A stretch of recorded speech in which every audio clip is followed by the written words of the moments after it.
নেপালের বিপক্ষে ১৩ তারিখে মাঠে নামবে বাংলাদেশ ফুটবল দল। আজ বসুন্ধরা কিংসে কঠোর অনুসরণ করেছে পুরো দল। যেখানে জামাল ছিলেন, গতকাল তিনি দেশে ফিরেছেন।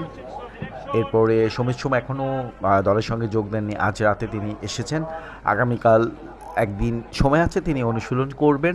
এরপর অর্থাৎ ১৩ই নভেম্বর বাংলাদেশ দল নেপালের বিপক্ষে মাঠে নামবে। এবং সবার প্রত্যাশা, বাংলাদেশ ভক্তদের, ফুটবল ভক্তদের প্রত্যাশা বাংলাদেশের ফুটবলাররা ভালো একটি ম্যাচ উপহার দিবে। তো সেই প্রত্যাশা রেখেই আসলে কঠোর অনুসরণ করছেন তারা। আশা করা যায় আসলে ঘরের মাঠে হতাশ করবেন না সমিত সোমরা। তো এবার প্রথমবারের মতো আসলে খুব শক্ত একটি দল গঠন করা হয়েছে।